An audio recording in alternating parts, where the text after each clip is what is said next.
우리 몇 번 한번 같이 인사하겠습니다. 당신은 하나님의 창조물입니다. 메리 크리스마스. 저를 보시고 메리 크리스마스. 소리를 높이셔야 돼요. 메리 크리스마스. 네, 감사합니다. 메리 크리스마스. 은혜를 가지고 사는 성도들 되시길 바랍니다. 그래서 오늘 마태복음 2장 1절로 12절 말씀, 성탄의 신앙이라는 말씀으로 함께 은혜를 나누겠습니다. 먼저 주여 말씀하옵소서 같이 하겠습니다. 주여 말씀하옵소서 주의 종이 듣겠나이다. 아멘. 주의 음성이 들리는 복된 시간이 되시기를 바랍니다.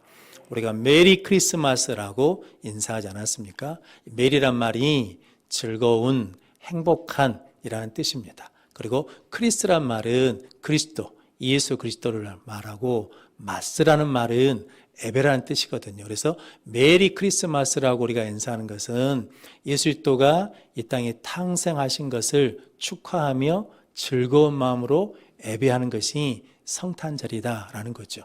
우리가 오늘 찬양할 때 노엘 하지 않았습니까? 이것은 불어랍니다. 그래서 불어로 크리스마스라는 말이 노이라는 뜻이라는 거거든요. 성도 여러분, 성탄을 가장 기뻐하고 이 땅에 오신 예수님을 가장 축하하는 방법이 있는데 그게 뭐냐면 예배드리는 것이다 라는 거죠. 그래서 성경에 예수님이 태어났을 때 제일 먼저 찾아간 사람들은 목자들이고, 그리고 공식적으로 예배를 드린 사람들은 오늘 본문에 나오는 동방에서 온 박사들이거든요. 그래서 우리가 동방박사들이라고 부릅니다. 오늘 본문 말씀 동방박사들의 예배를 통해서 성탄의 예배가 어떤 의미인지 함께 은혜를 나눔으로 성탄의 신앙을 가지고 우리 모든 성도들이 복되게 승리하며 살아가는 성도들이 되시기를 바랍니다. 성탄의 신앙 첫 번째는 오직 예수님만 경배하라입니다. 오늘 11절 말씀 같이 읽겠습니다. 집에 들어가 아기와 그의 어머니 마리아가 함께 있는 것을 보고 엎드려 아기께 경배하고 보배압을 열어 황금과 유향과 몰약을 애물로 드리니라. 아멘. 오늘 본문 1절 말씀은 헤롯 왕 때 동방으로부터 박사들이 왔다라고 말합니다. 그 동방이 성서학자들은 바벨론 정도라고 생각하거든요. 동방에서 예루살렘까지 거리가 1600km에서 약 2400km 정도 된다 하거든요. 그러니까 서울에서 부산까지가 400km니까 왕복 2번 하는 거나 3번 하는 거리를 걸어서 혹은 낙타 타고 왔다라는 거거든요. 그런데 그들이 이렇게 먼 거리를 고생하고 힘들고 혹은 위험 있는데도 불구하고 그 먼 길을 온 이유는 오늘 2절 말씀에 유대인의 왕으로 나신 이가 어디 계시냐, 우리가 그의 별을 보고 그에게 경배하러 왔노라 라고 말씀합니다. 즉 그들은 뭐하러 그 먼 길을 왔냐면 유대인의 왕으로 나시니 그에게 예배하러 왔다라는 거거든요. 그랬더니 그 헤롯 왕과 거기에 있는 예루살렘이 그 소식을 듣고 소동하게 되었습니다. 그러자 헤롯 왕이 대제사장과 서기관들을 불러서 그리스도가 어디서 나겠느냐라고 물었거든요. 그런데 그들은 바로 알고 있었습니다.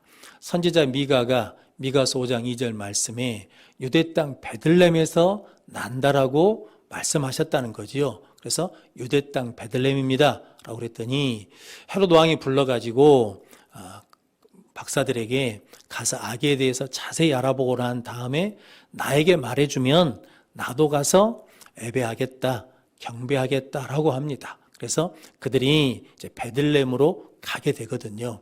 우리는 그들이 별을 보고 왔다고 그래서 점치는 점성술가 정도로 생각하는데 실은 그러지 않습니다. 민수기 24장에 보면 한 별이 야곱에게서 나오며 라고 말씀하거든요. 그러니까 그들은 하나님의 말씀을 연구하고 믿는 사람이고, 하나님께서 누구를 보내시냐면 메시아 그리스도를 보내신다는 것을 믿고 있는 사람이니까 생명의 위협을 무릅쓰고 어디까지 왔냐면 유대 땅 예루살렘에 왔거든요.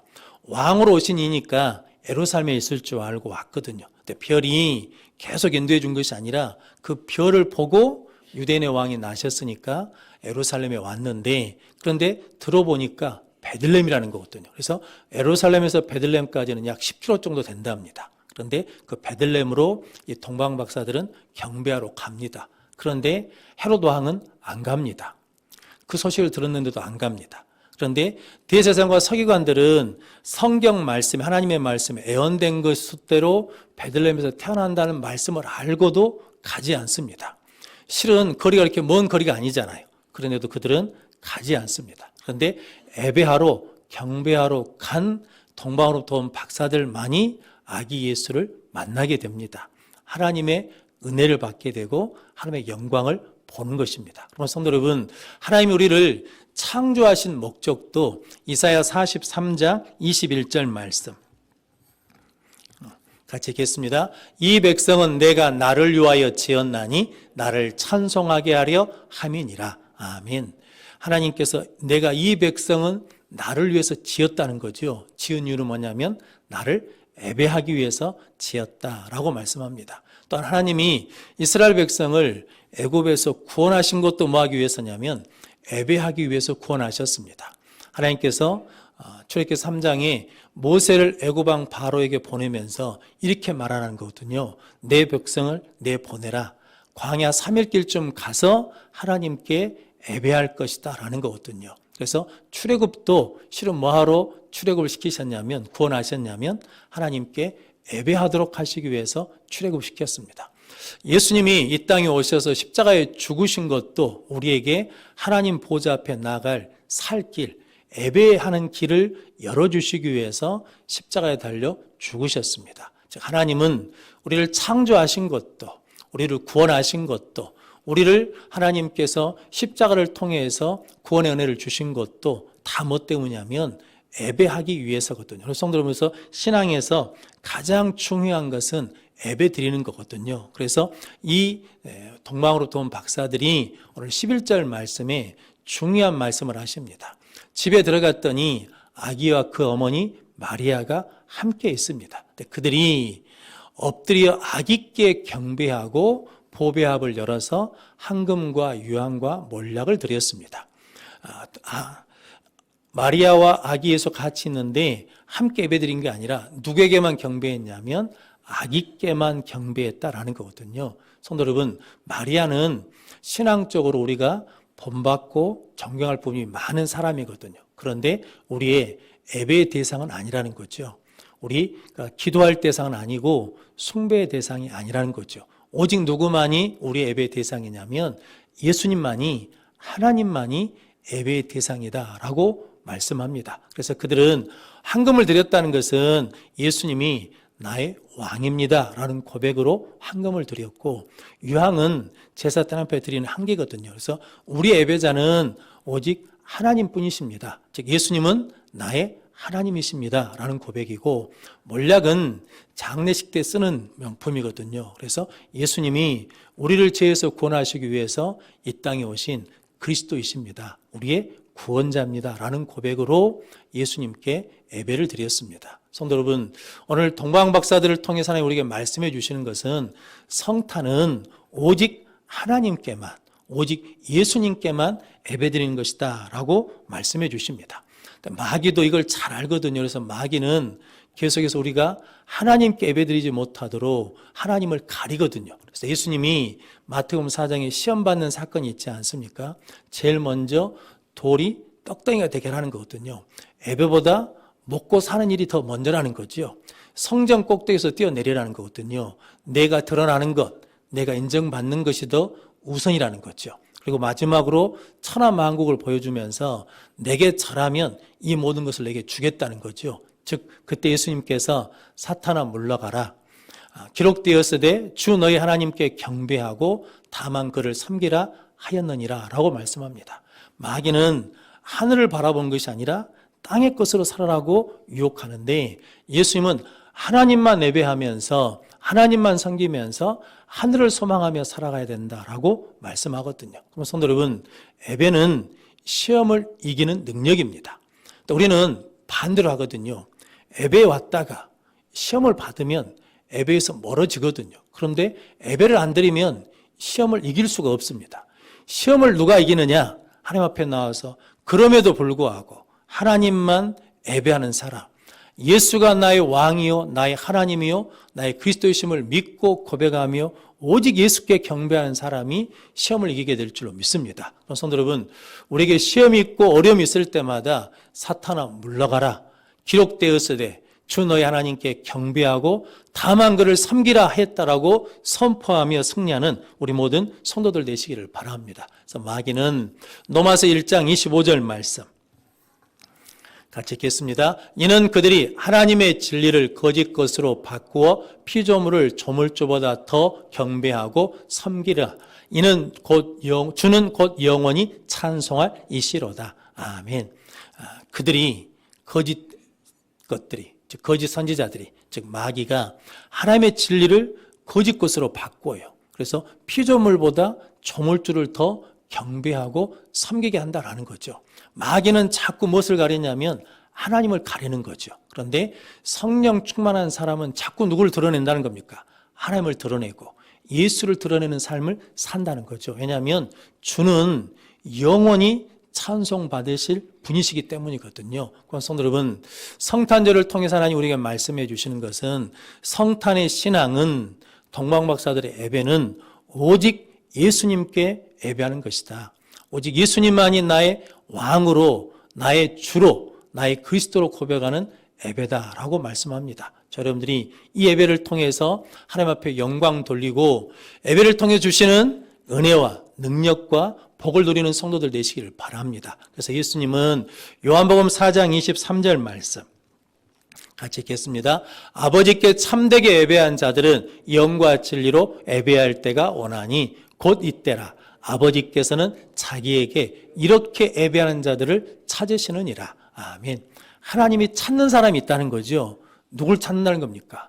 오직 하나님께 영과 진리로 예배한 사람을 찾으십니다. 하나님은 예배를 통해서 복을 주십니다. 예배를 통해서 능력을 주십니다. 성도님들이 성탄절을 맞이해서 이제 우리도 오직 예수님만 경배하겠다라고 선포하며 다짐하며 나가는 우리 모든 성도들 되시기를 바랍니다. 성탄의 신앙 두 번째는 순종의 길을 가는 것입니다. 오늘 12절 말씀 같이 읽겠습니다. 그들은 꿈에 헤롯에게로 돌아가지 말라 지시하심을 받아 다른 길로 고국에 돌아가니라. 아멘. 이제 동방박사들이 예수님께 보배합을 열어서 황금과 유황과 몰약을 드렸습니다. 그리고 난 다음에 그들이 이제 돌아가는데 하나님께서 헤롯에게로 돌아가지 말라고 말씀하셨다는 거죠. 그래서 그들이 다른 길로 고국에 돌아갔다. 순종의 길을 갔다라고 말씀합니다. 헤롯 왕이 뭐라고 말했습니까? 악에 대해서 자세히 알아보고 나에게 와서 말하라는 거죠. 그럼 나도 가서 뭐 하겠다는 겁니까? 경배하겠다는 거죠. 또 우리는 그 말이 거짓말인 걸 알죠. 뭐 하려고 그렇게 말한 겁니까? 내가 왕인데 새로운 왕이 있다니까 그걸 죽이겠다는 거죠. 그런데 동방박사들은 하나님의 말씀에 뭐 했더니? 순종했더니 예수의 생명, 아기 예수의 생명을 구하게 되고 그 헤롯 왕의 악한 책략에 넘어가지 않고 그 악한 일에 참여하지 않게 되었다는 거죠. 성도 여러분, 우리가 예배를 드리고 나면 반드시 뭐 해야 된다는 겁니까? 순종의 길을 가야 유혹을 이길 수 있고 시험을 이길 수 있고 끝까지 믿음의 길을 갈 수 있다라고 말씀합니다. 여러분들이 늘 하나님의 은혜 가운데 예배를 드리고 난 다음에 순종하는 성도들 되시기를 바랍니다. 성탄의 역사도 실은 순종의 역사거든요. 마리아에게 하나님의 천사가 와가지고 은혜를 받은 자여 평안할지어다 네가 아들을 낳을 것이다 라는 거죠. 그때 마리아가 나는 남자를 모릅니다. 어떻게 이런 일이 있겠습니까? 라고 할 때 천사 하나님의 모든 말씀에는 능하심이 없다. 네가 성령으로 잉태될 것이다 라고 말씀하거든요. 그때 마리아가 누가복음 1장 38절 말씀 같이 읽겠습니다. 마리아가 이르되 주의 여종이 오니 말씀대로 내게 이루어지이다 하매 천사가 떠나가니라. 아멘. 내가 그 말씀에 순종하면 처녀가 아이를 갖게 되면 고난을 받고 심지어는 돌에 맞아 죽을 수 있거든요. 그런데도 나는 하나님의 말씀이 뭐 하겠다는 겁니까? 순종하겠다라고 했더니 성령으로 잉태된 아기 예수가 이 땅에 오셨거든요. 정혼한 남편 요셉에게도 하나님께서 말씀하시거든요. 요셉이 마리아가 잉태한 걸 알고 가만히 끊고자 하거든요. 그는 의로운 사람이기 때문이거든요. 그랬더니 그것을 생각할 때 주의 사자가 나타나가지고 마리아 데려오는 것을 두려워하지 말라는 거죠. 그는 성령으로 잉태된 것이다. 그래서 아들을 낳으니 이름을 예수라 하라라고 그러거든요. 그때 마태복음 1장 24절로 25절 말씀 같이 읽겠습니다. 요셉이 잠에서 깨어 일어나 주의 사자의 분부대로 행하여 그의 아내를 데려왔으나 아들을 낳기까지 동침하지 아니하더니 낳음의 이름을 예수라 하니라. 아멘. 요셉이 주의 사자가 분부한 대로 뭐 했다는 겁니까? 그가 말한 대로 행하여 라고 말씀하거든요. 그래서 마리아를 데려왔습니다. 동침하고 있지 않다가 아들을 낳으니까 이름을 예수라고 지었다라는 거거든요. 성도 여러분, 마리아의 순종, 요셉의 순종을 통해서 이 땅에 예수님이 태어나시는 성탄의 역사가 일어났거든요. 또한 성탄의 구원의 역사가 시작된 것도 오늘 본문 12절 말씀에 동방에서 온 박사들이 하나님의 지시하심을 따라 헤로데게로 가지 않고 다른 길로 거기 갔다는 거죠.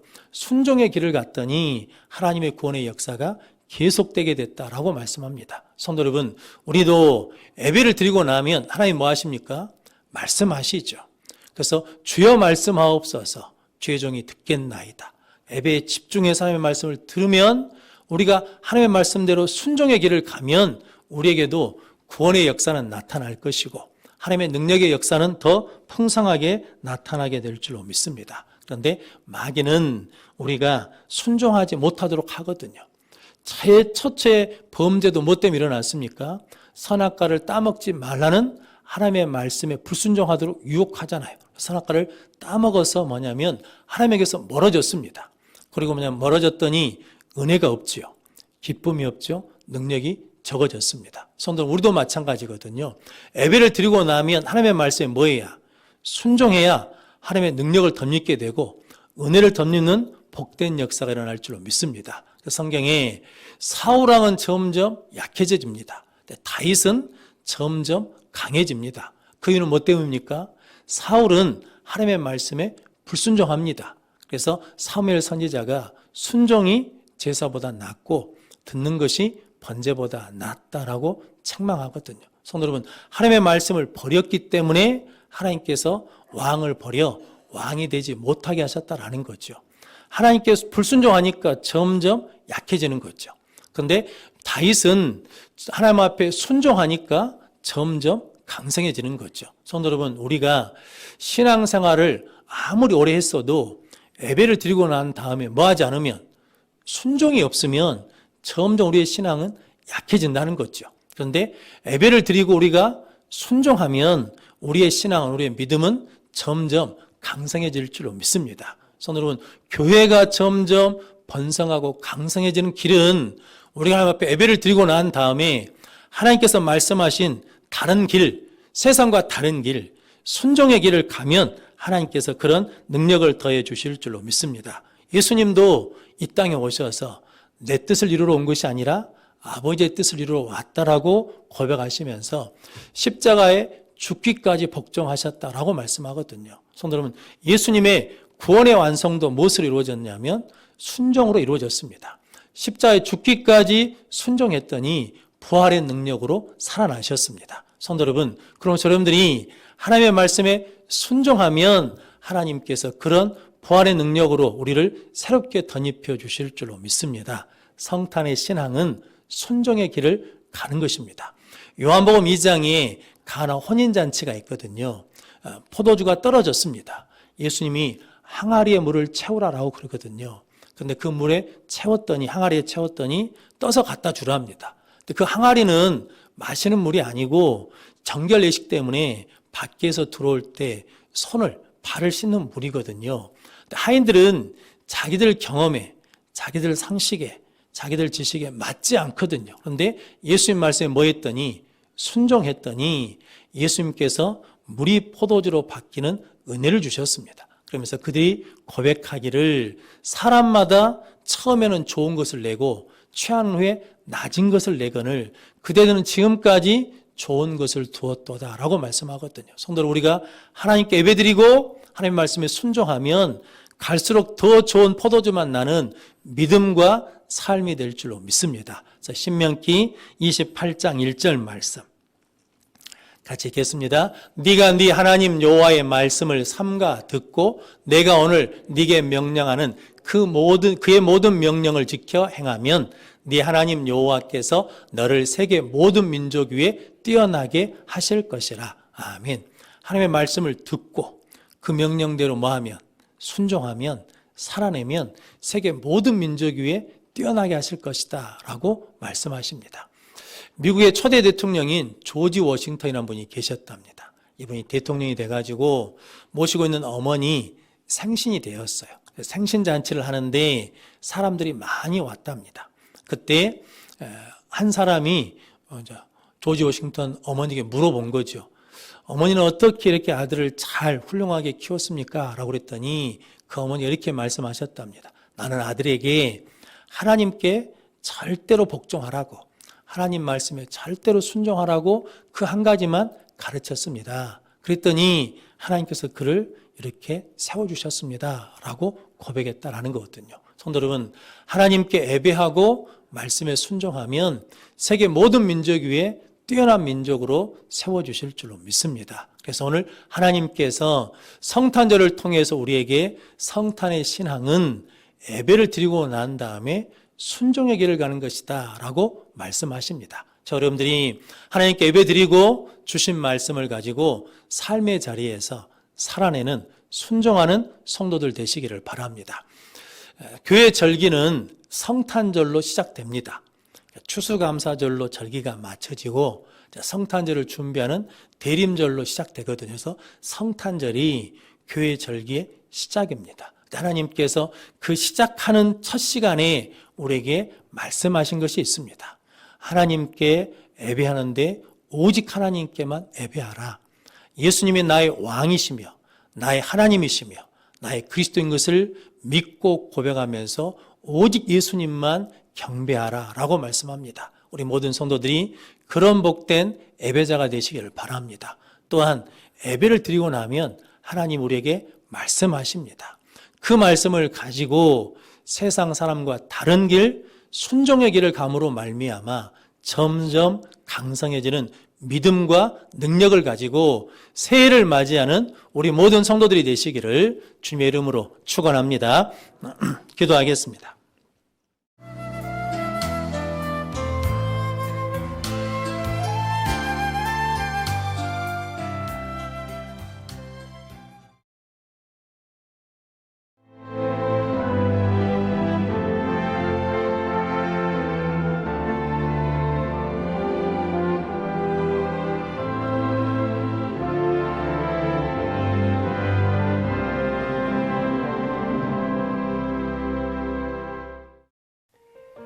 CBS를 사랑해 주시는 전남 지역 청취자 여러분, 안녕하십니까? CBS 재단 이사장 꿈의 교회 김학중 목사입니다. 여러분의 사랑과 관심 덕분에 전남 CBS가 순천시 장천동에 새로운 사옥을 마련하게 됐습니다.